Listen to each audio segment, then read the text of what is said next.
High Level is a full CRM and marketing platform, and I've used some of the best in the SaaS industry.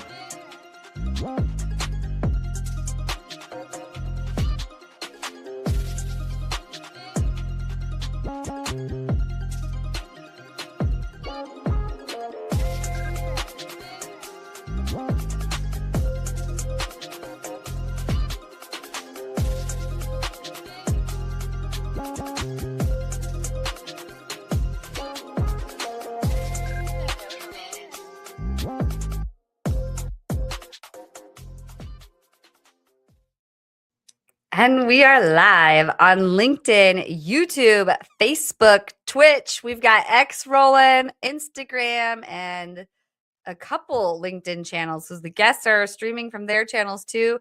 Welcome to WinsDay, everyone. It is a really great night here in Ohio. What's it like where you are? Where are you all tuning in from? Put it in the comment. Let us know you're here by chatting with us tonight.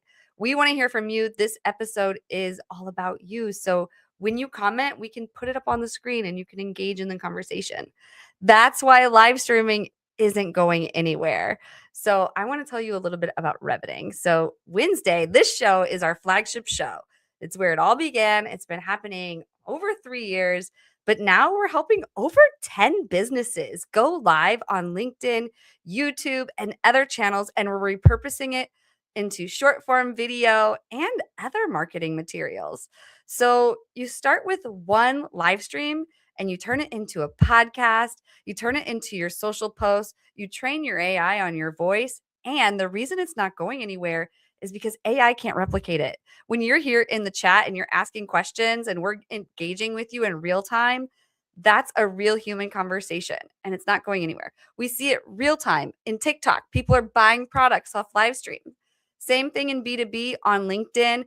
We're building thought leadership and we're building trust through LinkedIn Live. So if your business is ready to start doing that, maybe it's time for you to reach out to Reveting. We've got our prices listed right on our website at reveting.com. Go ahead and check it out. But otherwise, we're going to get right into this episode. But before I bring in the guests, I also have to mention Cherry Assistant because I couldn't do this episode without them. Cherry Assistant is the power behind Reveting. They help place us with virtual assistants across the world, mostly in South Africa and the Philippines for us. And they help with a lot of this. We've got Layla here. She's in the chat, in the background, producing the show. But maybe you need a virtual assistant that isn't a producer, but maybe is a bookkeeper or an executive assistant. I don't know, but it's time for you to delegate because that's really how you grow. So scan that QR code, or if you're listening on podcast later on, be sure to go to cherryassistant.com. And if you do, reach out to them. Let them know that you heard about them through WinsDay for $250 off your first month. So without further ado, let's get into our first guest here. Welcome to the show, Dr. Diane. And then our second guest, we've got Rich Smith, 2 guests on WinsDay because that's the style we do it. Welcome to the show, both of you. Great to be here. Yeah. Thanks for having me. So as warned, we're going to put a 2-minute clock up on the screen. And like we ask all the WinsDay guests, we want to know the real life you. So could you tell us your full life story from birth to what brought you to now?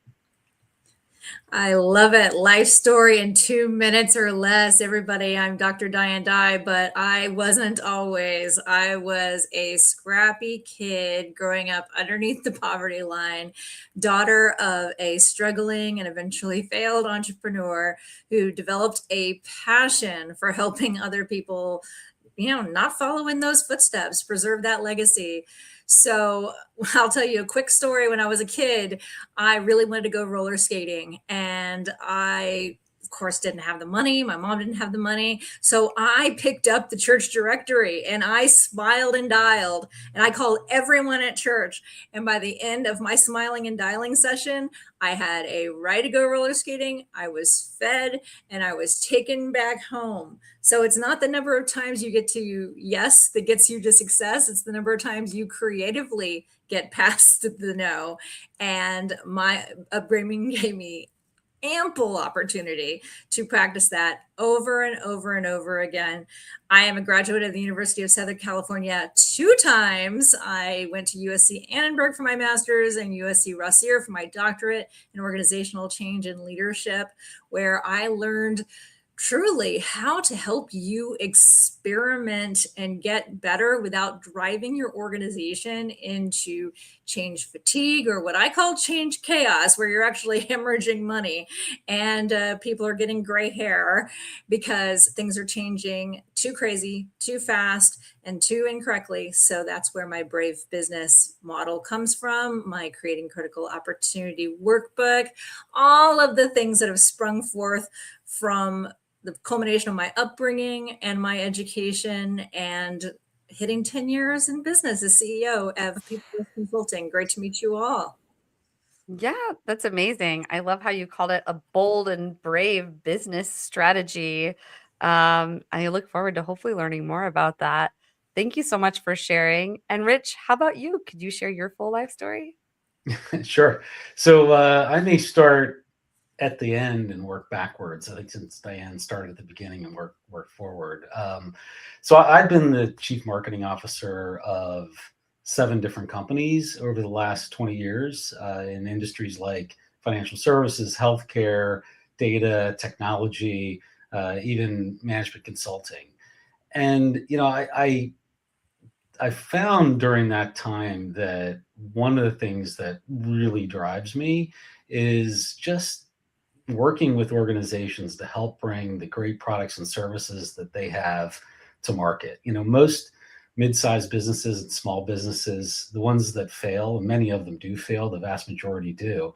And it's not because they have a bad product or have a bad service. It's because nobody knows about them and they haven't figured out a distribution methodology to bring what they do to the world. So that's honestly one of the things that drives me to do what I do today, which is I manage a growth studio, and we work with companies of all sizes, startup to very large organizations, and we help them get on a growth trajectory. And by implementing systems that allow them to succeed and grow revenue and profits over time. I got my start in marketing. I wish I could tell you I had some kind of grand plan for my career. I actually didn't. I started undergrad at Penn State. I grew up in Pittsburgh. I went to Penn State thinking I was going to be an engineer. Spent a couple years studying engineering, then worked a little bit in the field one summer, realized that wasn't for me. I didn't really know what was for me, so I went into economics and then got into marketing, and I've been there ever since. That's incredible. Well, thank you so much for sharing. And I don't know, it sounds like a really great story to me. So, yeah, I always feel, like when I'm sharing my story, well, I didn't study marketing, but like, yeah, we don't have to bring that up, or I kind of stopped. Yeah, But I only anyway, ever taken one class in marketing, and that was from the MBA. So, yeah. so what I learned, I've learned, in the field. Totally, me too. It's the best way to learn anyway. And I mean, I feel like just growing up in capitalistic America, we all learn a little business, just like going to the store and buying things. And we learn marketing too, just like as a kid, looking at your favorite candy bar or toy and you're picking it out. You learn why, right? Yeah, I fell in love with marketing early in my career and made a career out of it until I was tired of marketing to people outside of the company. So I started marketing to people inside the company, and that felt better. Mm. I was just talking to my team about that today. I'm like, some companies, they have a whole team dedicated just to internal marketing.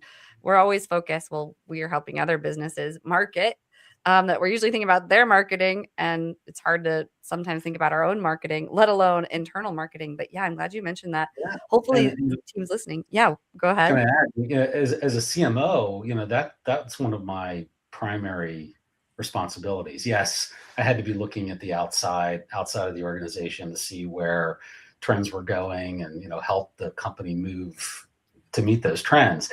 But in Mhm. order to be successful, you've got to market internally, right? Your entire internal team needs to understand and actually not just understand, but also be bought in to your brand message and your brand promise and the purpose behind your company, or purpose, vision, mission, whatever you want to call it. And if you don't do that, you're just not going to succeed. Mhm. Yeah, it's 100% correct. Would love to hear what the audience thinks about this. We've got AP in the audience. I saw Nina. I saw David. I saw who else is out there. Put a comment in there. Let us know where you're tuning in from and what do you think about all this? When did you all first, I don't know, experience marketing? Or when did you first realize that you were being marketed to? And I don't know, what marketing lessons have you all had? Maybe some of you have marketing degrees, maybe not. Or sales, because we're going to be getting into sales. So our first topic for tonight is exploring sales experimentation strategies.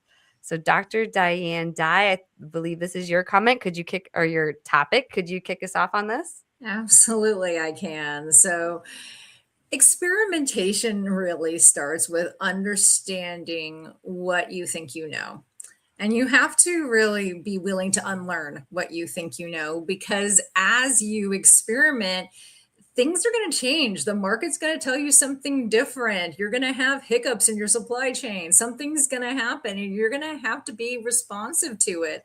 But if you are wearing the wrong mask or not using your masks appropriately, you are going to shoot yourself in the foot before you start. And I'll tell you one that is really endemic to sales, and I call it the only closer mask.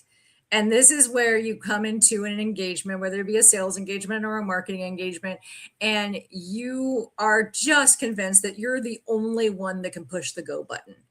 And so you test, you do everything that you need to, but ultimately you become this bottleneck because you're the only closer. You're the only one who can be in the big meeting. You're the only one who can meet with the agency. You're the only one. You're the only one.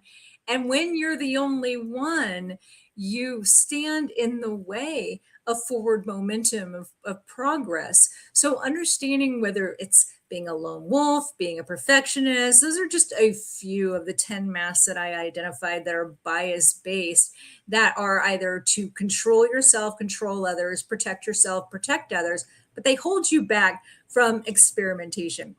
Even before you're doing A/B testing, even before you're holding listening tours or doing any of that, that's really important to address. Next one is, what does research look like? They say that the best flattery is imitation, but do you actually want to be imitating what's in the market, or do you want to differentiate? How do you do the research in a way that doesn't limit your ability to experiment because you have kind of a little bit of FOMO about what you see in the market, but it doesn't quite apply to the way you're doing things? Maybe challenges are what everybody's doing, but that's not really your vibe. Or maybe it's a podcast, or maybe it's some other tactic.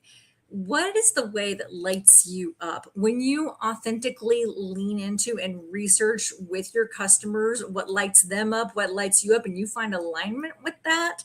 You can move on to the next stage, which is picking your action steps and understanding what is the environment around your action step. When you understand that, you can have those conversations. You can create stakeholder centric strategy to have those conversations so that you're not just taking crazy action. I think that's the bad thing that Agile taught us as a methodology, that, oh, you just have to be quick, you have to change, you have to change, you have to change. Well, if you change so much, especially when you're talking about sales and marketing, you can really confuse your sales teams, marketing teams, you can confuse the market, you can really drive up the instances of mistakes. Like, all of that results from not taking measured action, or action where you're really knowledgeable about the environment that you're taking action in. Then once you're aware of that, you can validate it and then experiment around it and measure results. I call that the braver framework. So that's bias, research, action, validation, experimentation, and results measurement. And if you can do that and start framing things up with that mindset, you're going to be so much more equipped to do all the other methods of testing you know about: multivariate, A/B, focus groups, standardized surveys, all of that. But you'll just be so much more equipped to handle and to do that. And I see we have some questions in the chat. I see we have, how do you get teams across different departments to genuinely buy into the brand message and not just hear it? I think that might be for you. Yeah.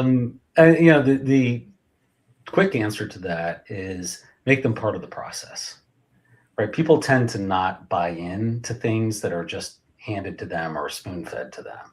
But if you make your internal team part of the process, and of course, in a big organization, it's not like you can have everybody in sales or everybody in customer success or customer service be a part of the process, but you can get a small group from those areas. You can get delegates from those areas to be part of the process for creating the brand messaging. And when you do that, you set yourself up for success, because it's that participation in the process that leads to buy-in, which leads to people internalizing it, which leads to trust in what you're doing. And that really fuels that kind of internal momentum to get out there in the marketplace with a brand message that really resonates. Absolutely. And we did have another question. This one is, I think, more for you, Dr. Diane. She says, I have a hunch that even introverts can be great in sales, but I hope you all can confirm that. The internal processing is really valuable to that. I think that sometimes a gregarious extrovert isn't as high self-monitoring, and a high self-monitoring nature is really important, because the definition of that is you're able to observe yourself, monitor, and adjust your behavior in real time. And when someone's an introvert or an ambivert like me, you can really read the room, so to speak, but you can also ask questions that give you data along the way. Sometimes when someone's a little bit too extroverted and they have that pitch and they're going for it and they're like, hey, let me buy you a drink and do this and do that, they can kind of lose the sale and the social. Whereas the introvert can be a little bit more self-monitoring in the discussion. They can be a little bit more data-driven in the discussion, while also performing in a way that forms a deep one-on-one connection versus relying on the dopamine from multiple interactions and possibly losing data in the process. Yeah, definitely. I saw here in the chat too, if a company wanted to start applying the braver framework tomorrow, what's the first step you would recommend? It's the B, it's the bias. Before you start anything, you have to look at your intrinsic biases, the things that you may not be aware that you actually are biased to. And the way you can figure those out is by looking at the patterns of your decisions in the past. You can generally tell from past performance what present performance is going to be. And then there's those extrinsic biases where you're like, okay, yeah, I am absolutely the lone wolf. And I will crank on this alone without asking for input. And then here comes perfectionist until it's perfect. And then I'm the only closer. And I know this. And if I do that, then I can take action from that standpoint and even just start doing micro experiments around that. I mean, what does it look like when I start involving a few more people and testing that one thing? Mm-hmm. Definitely.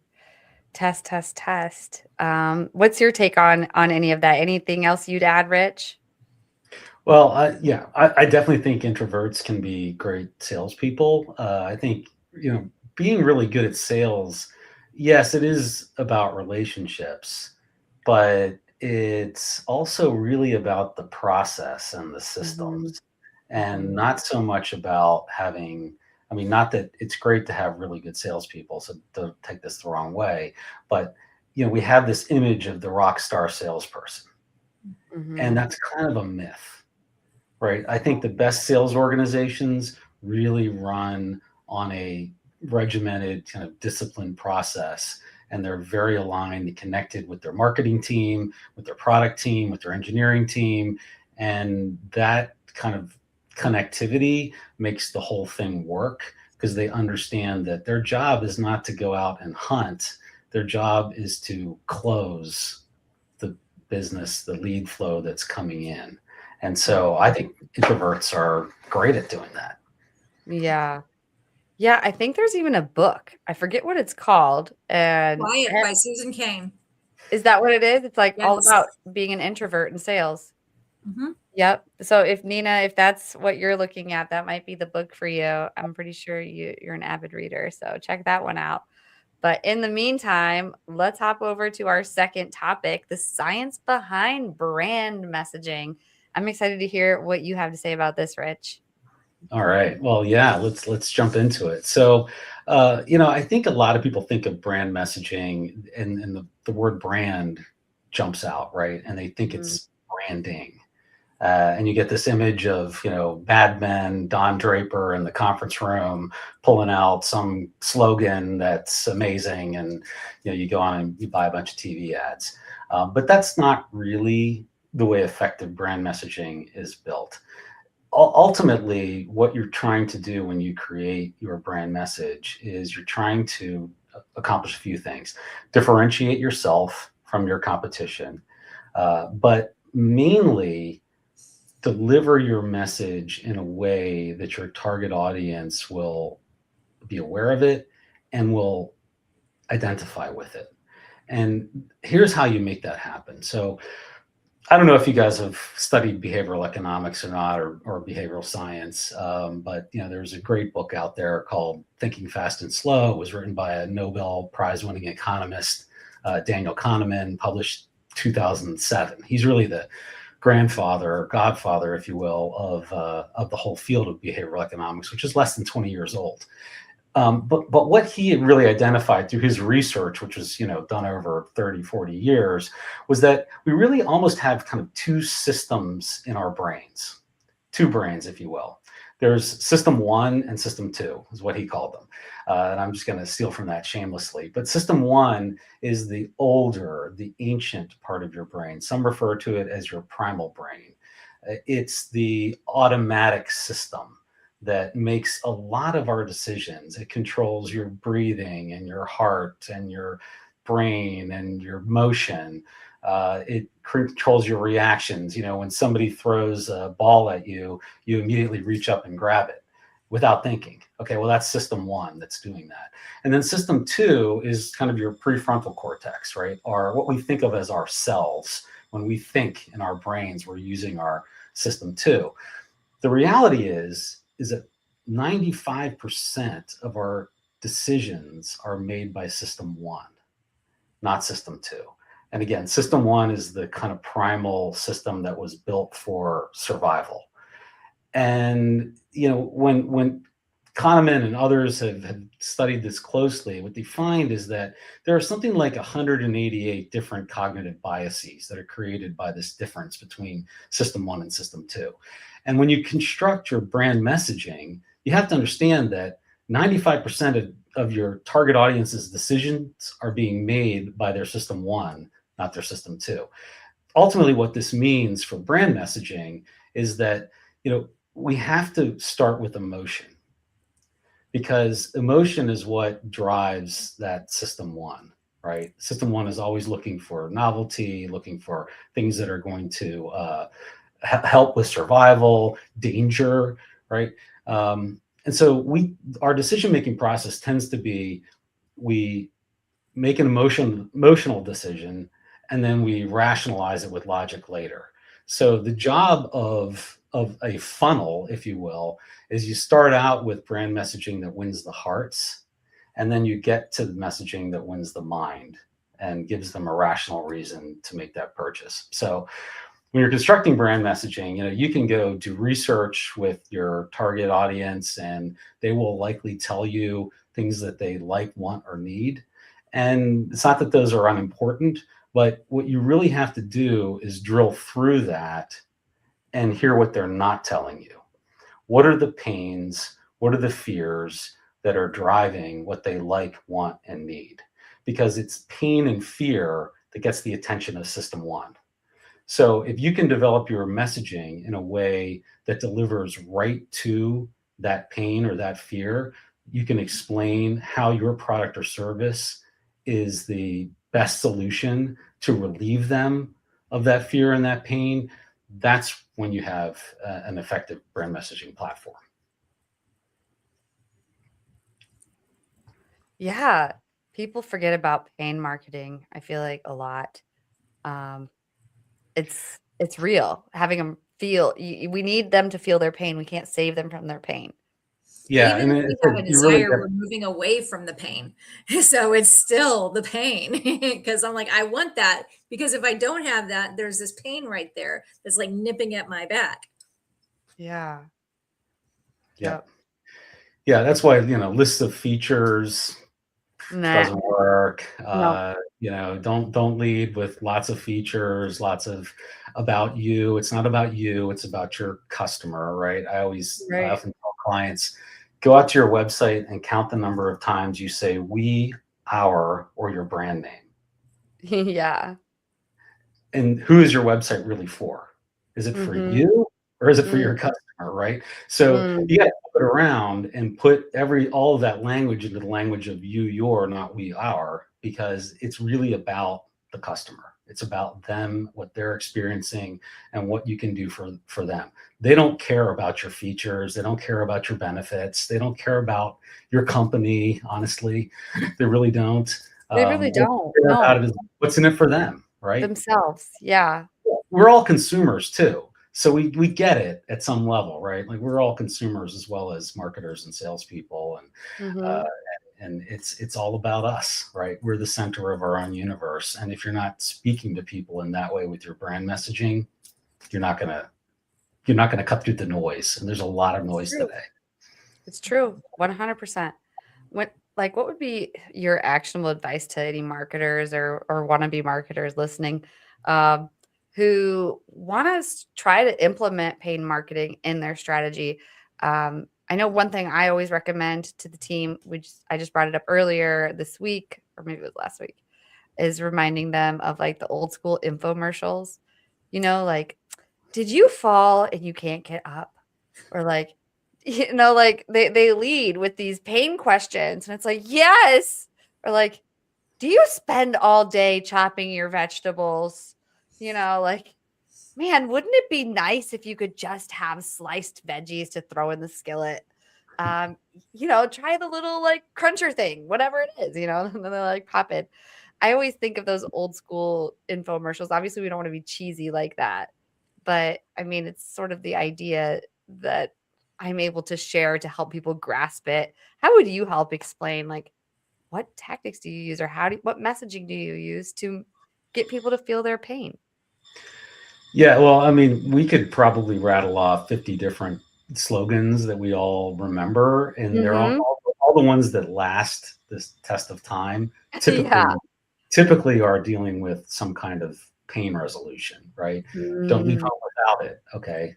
If you remember those American Express commercials and that tagline, it was all about the fear of being stuck when you're traveling. and not having a payment mechanism to get you back home, right? And again, we could go on and on about that, but I think if you're trying to do this and trying to get into thinking about your brand messaging and how to use pains and fears to help inform what you're doing, it really starts with taking the time to think through who is your target buyer. And let's say you're in the B2B world. So you're in the B2B world, who is your target buyer? So what industry, what role, what title, how long have they been in that role, right? Try to really understand who is the person who's making the buying decision. And in some cases, you'll have multiple roles that are involved, and that's okay. But start with that. And then you have to try to get into their heads and think about, well, what is it that they're really bothered about or afraid of? You know, if you're selling, let's say, well, people don't use these that much anymore, but you probably remember the days when you had a projector that you would take to a sales meeting, right? Projector was like this big brick thing, big and heavy. Well, that was painful to carry around, right? So just if you were marketing a new projector, which is smaller, easier to transport, you could go on and on about all the features and the resolution and the lumens and all that stuff, right? And it's just going to go right over your target customer's head. Or you could just basically say, hey, you could carry this big brick, or you could carry this tiny deck of cards, and they do the same thing. Which would you rather do? Right? It's speaking right to the pain. So that's kind of the point. And it really doesn't matter what product or service you're in or what industry. We all, as I said, we're all consumers as well. Your buyers are consumers, your buyers are people, and you just have to try to understand how to get that emotional response from them. And then once you have the emotional response, then you help them to rationalize the purchase decision. Yes. Yes. I was doing a sales training and I had them put a bottle of ibuprofen on their desk. And I had them label their brand of ibuprofen because they were the painkiller. They were the ones when they were having those sales conversations, their job was to understand where the pain was, agitate the pain, get in a real vulnerable discussion about that, and then connect that solution in with the resolution of the pain. And when they're able to do that, and they were able to open their ears and listen, and listening posts in an organization are so important, because that's where your customer's going to tell you. You don't have to come up with where their pain is. It is your job to open up your ears and listen to the pain, to not find some statistic du jour and go, there's the pain. The statistic said the pain's there. Well, it is or it isn't. Conduct a listening tour, do a customer survey, monitor things through your customer success department with your existing customers, and then you'll understand what people are really dealing with on the day-to-day.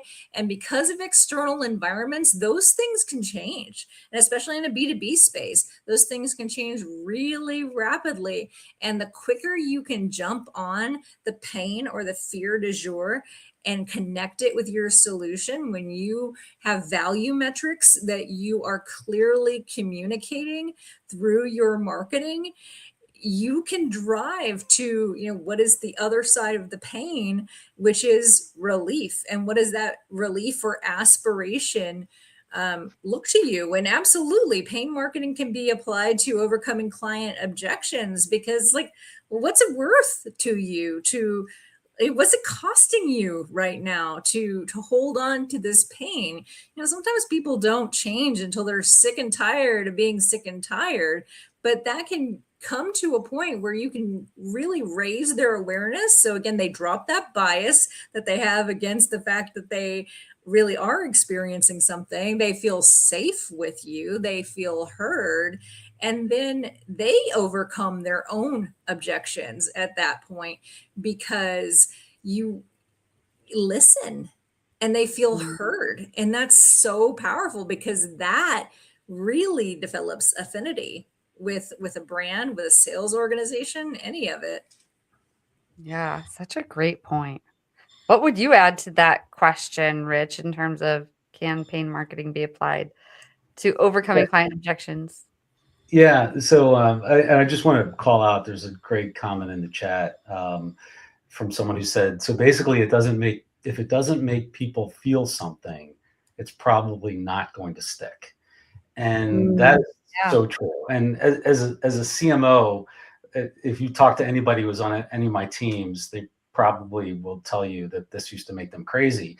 But when I would see a piece of creative or a message or a new web page, one of the first questions that I would ask whoever was presenting it is, what am I supposed to feel? What is this supposed to make me feel? Because if we're not driving an emotion, it's not going to work. So that's just one of those principles you really have to apply to all of the messaging that you're putting out there. And that's not just on the marketing side, I think it's sales as well. It's the same story. And that brings us to overcoming sales objections. Yeah, 100%. That is all about. So objections are really feedback that you're getting from the customer. They're telling you what they're afraid of when they object to something. And they may not say it explicitly, but you have to listen for what they're really saying, because those objections are their fears. And you, as the salesperson, your job is to figure out, well, how your product or service will relieve those fears and speak straight to them.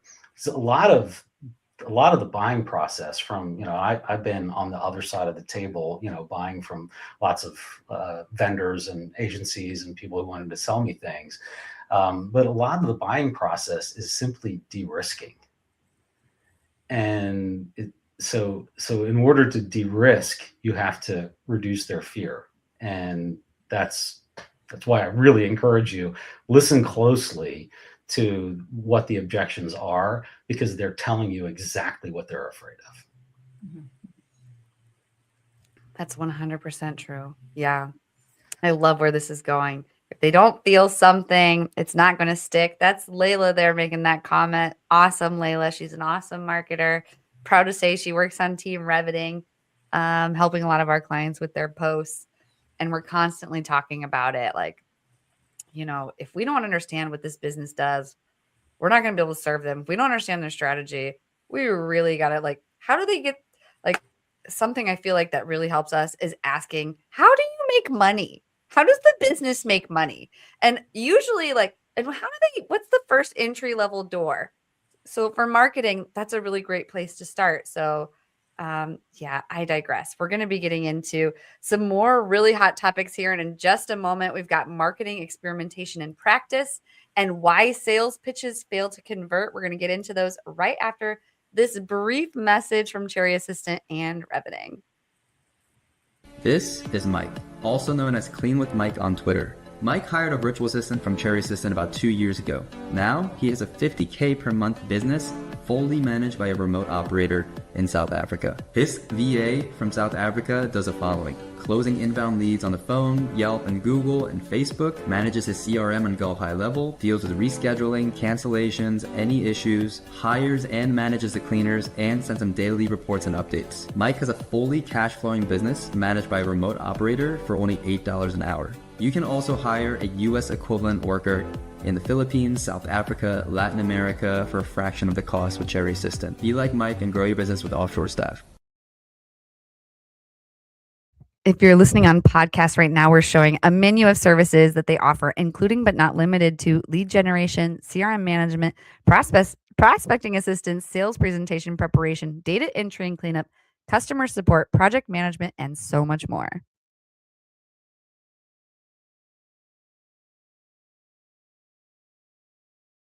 At Reveting, we help B2B founders, executives, brands turn their live streaming into a real revenue channel. One live stream turns into a podcast. It turns into a social clip. It turns into email content like a newsletter and actual sales conversations. You get to have a lot of conversations with people when you have a podcast or a live stream like this.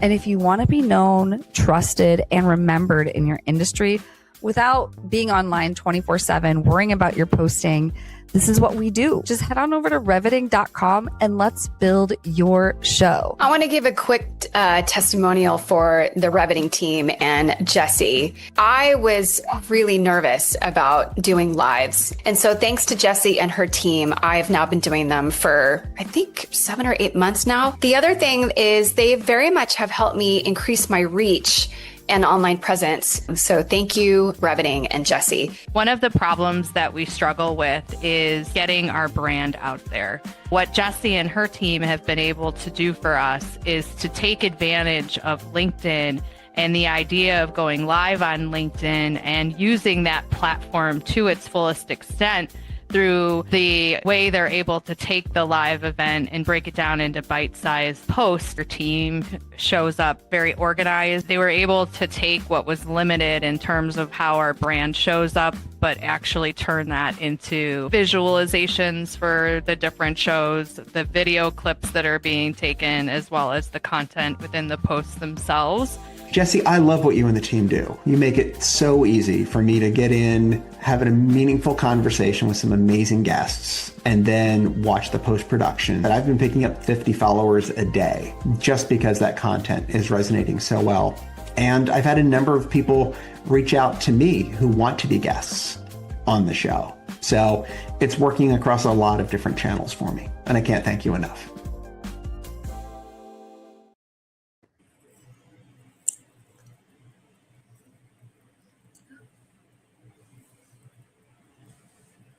And I'm on mute. Sorry, I was like, I can't even handle this. I'm like gonna cry because that I love seeing our customers so happy about this. So thank you to all of them for leaving a testimonial. But I digress. Let's get into our third topic.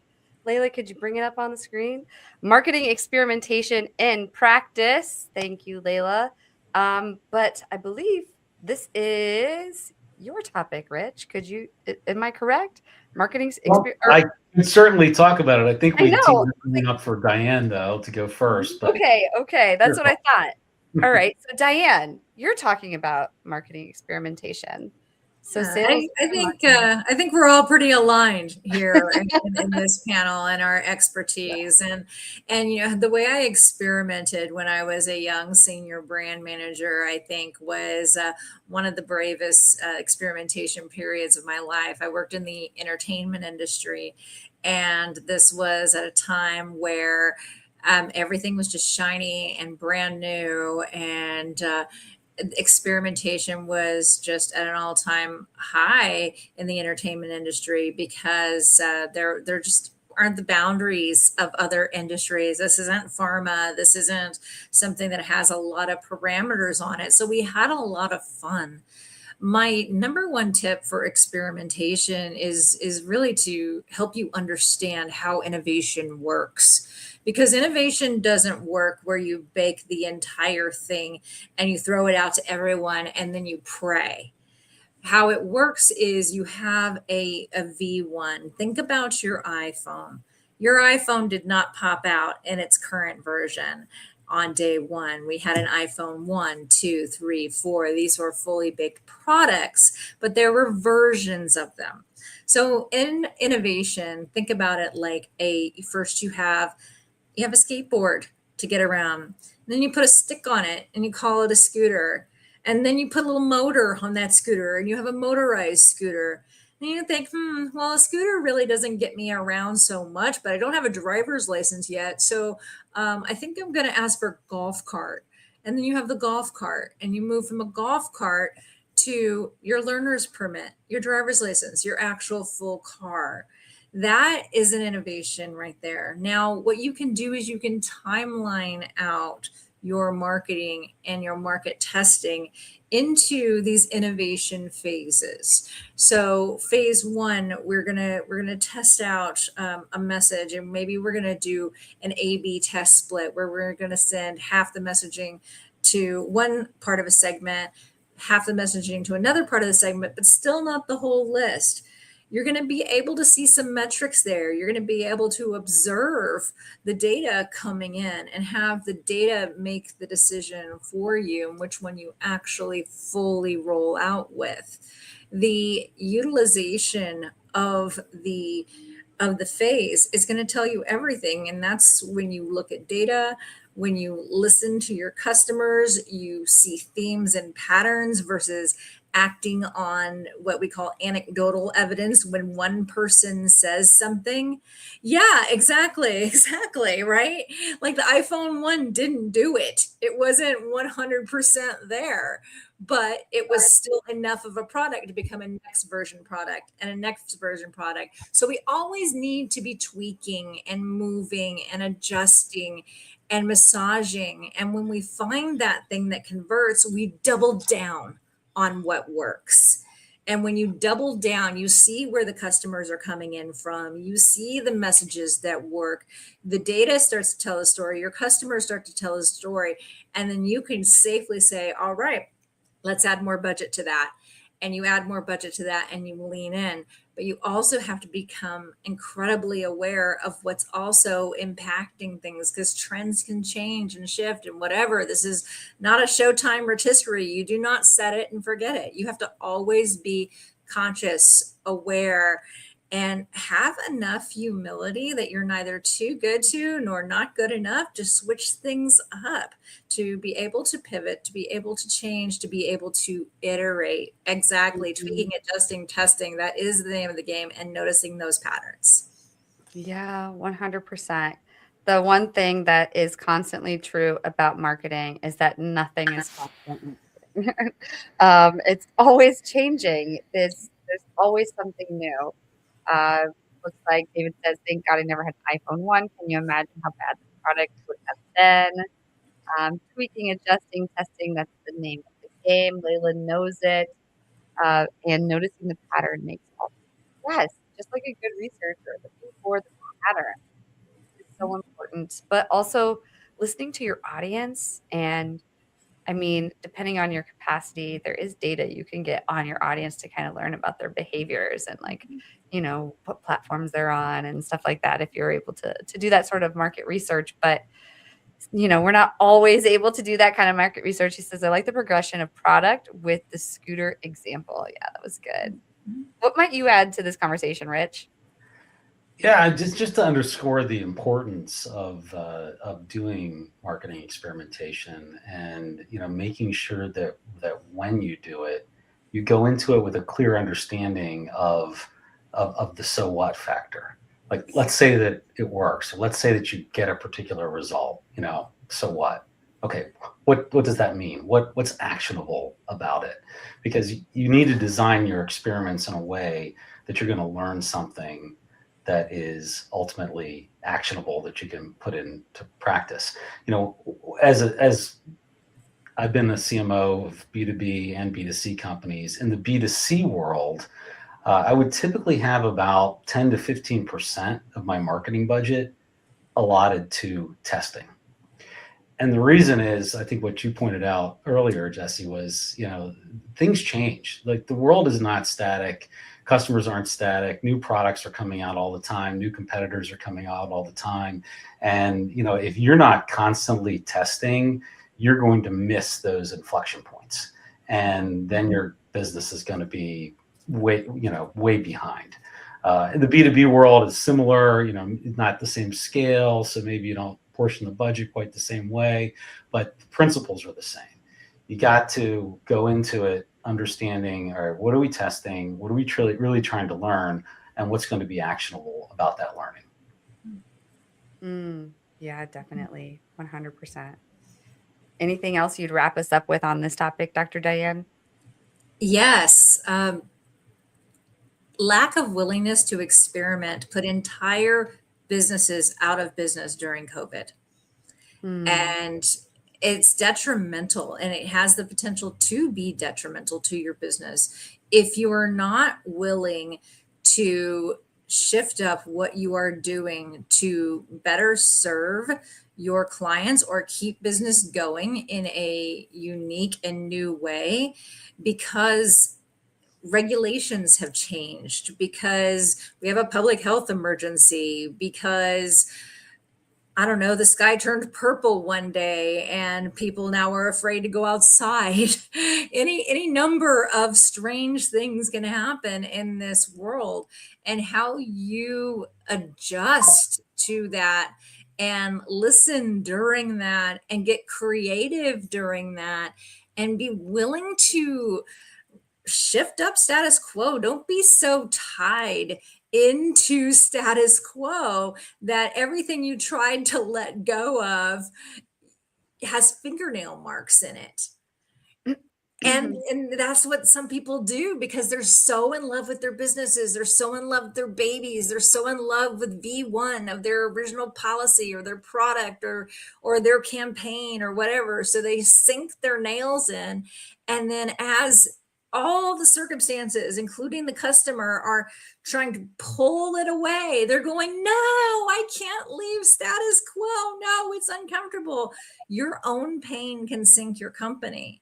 So you need to open your ears and open your heart and open your ability to be brave and do something different. Yeah, try something new. Absolutely. I'm so glad I tried something new. I was a full-time CMO just 4 years ago, trying to encourage a company to go live. Well, actually, I was trying to encourage them to start a podcast. Then I started testing tools and I'm like, this live thing is kind of cool. But yeah, try something new. It could lead to something completely new for you. But also just like marketing's constantly changing. So we have to keep up on it. So fear of leaving status quo can be the thing that tanks the business. Good perspective, 100%. All right, we are running out of time. We need to get to our final topic. Why sales pitches fail to convert. So now we're over to you, right, Rich? We're both talking about sales and marketing. Yeah, as I said, I think we could be interchangeable on a lot of these topics. Exactly. Yeah, so I'll be brief about this one because I think we've talked about a lot of the concepts that go into this topic as well. We've already talked about today. So oftentimes sales pitches fail to convert because you haven't developed messaging that's going to resonate with the emotional brain of your target audience. And you also have to understand the buyer psychology, right? We were just talking about status quo bias. That is one of the biggest barriers to selling. And that's one of the biggest reasons why your sales pitches don't convert, is because the default is the safe option, right? The status quo is the safe option. Don't rock the boat. Don't make changes. If you're the executive that brings in a new software package or a new vendor, then you're taking personal risk if that doesn't work out well, right? And big companies are wired to eliminate personal risk, or people are wired within big companies to eliminate personal risk. The other thing you have to understand is another little bias called confirmation bias. So people are not listening to your sales pitch objectively. They're listening through their own lens and looking for you to say things that confirm what they already believe. So that can be another really big barrier to getting your sales pitch to resonate with people. The last one that I'll mention is loss aversion. And we as humans, we experience the pain of loss to a much higher degree than we enjoy the pleasure of a gain. In fact, there's been a lot of research on this, and it's roughly 2 to 1, 2.3 to 1 is the exact ratio. So when you are pitching to a potential buyer, you have to take into account that when they say something like, well, it's just too expensive, or that price is too high, they're not just talking about the price of your product. They're talking about all of their costs to implement your product. And those can be hard costs like internal staff or IT that's got to get involved. They could be soft costs, just the risk, the political capital that they have to expend within the organization to get that through. So when you're putting your pitch together, you have to take that into account, and you have to present the value that you're able to deliver. And that value needs to be at least 2.3 times what the cost is. and that includes all of the costs, not just the price of your product. That was such a good whole section there, Rich. We're gonna have to make sure we get a time marker on that and make a clip of that. I loved everything you just shared. It feels so relevant. I see you nodding, Dr. Diane. What would you say on that? Well, the cost of change always has to be lower because the resistance to change can climb. And the more resistance to change you have, and that can be triggered by the cost of change, that can be triggered by the motivation to change, the organizational support to change. Think of especially sales as kind of a mini change management project. You are asking them to change something. And you have to build significant value for them to say, yes, it is time for this change. I trust you. You build trust by asking open-ended questions, by listening, by echoing back what they say. And confirmation bias, for sure. What you focus on increases. So if you notice them really focusing on something, get them to focus on another aspect and allow that to increase, to decrease their resistance. Begin to focus on whatever you need to yourself to put you in the right mindset for a close as well, because what you tell yourself, whether you think you can or you think you can't, you're right. So there's a mindset play to this too. It's not just messaging. It's not just, what you do during the conversation. It's also what you think about the conversation that you're even having and how you can connect from an emotional standpoint and a mindset standpoint with that customer to come into parity, to come into alignment. Otherwise, you're going to be dealing with polarized opposites. You're going to be struggling. You're going to feel a push-pull, and you're not going to be in flow. Yeah, 100%. Such good feedback. What were you going to say something on that, Rich? And if you go in talking about yourself, like all the great things about your company, your features, your benefits, the services you provide, if you go in with like charts about the ROI that the client can expect or the returns that they're going to get out of it, all of that stuff is being filtered through a confirmation bias lens that's intended to keep them or to justify the status quo so that they don't have to make a change. So your buyer is likely discounting all of that data that you're bringing to them. So if you're not leading with going back full circle to where we started the conversation, if you're not leading with the pain, the fear, those things that you resolve, you're never going to get to the point where you can make an ROI argument. Yeah, you have to lead with discovery. If you do not lead with discovery, there's an automatic assumption of you're just here to sell me. You don't care about me. I'm just a number. But when you lead with discovery, you lead with questions and connection, you increase those chances that you're going to get trust and you're going to be able to accelerate the conversation where they'll trust you enough to even tell you what the real pain is. Until then, they're masked up. Mm-hmm. Yeah, 100%. Such a good topic. I could talk about this all night long, but we got to do the guru of the week. So I'll let Layla take it away with our guru of the week clip real quick. The guru of the week. Ooh, the guru of the week. Ooh. Okay, you heard it. I don't have to sing it anymore. So drum roll, please. Who are our gurus of the week this week? So my guru of the week is Irit Izeps, and Irit is the Chief Customer Officer for CSM Practice, and they are a leading firm in sales enablement and customer success management. They are the ones that taught me all about success metrics and value metrics in selling. So important whether you're doing sales enablement or you're doing CX, to have your hands around that.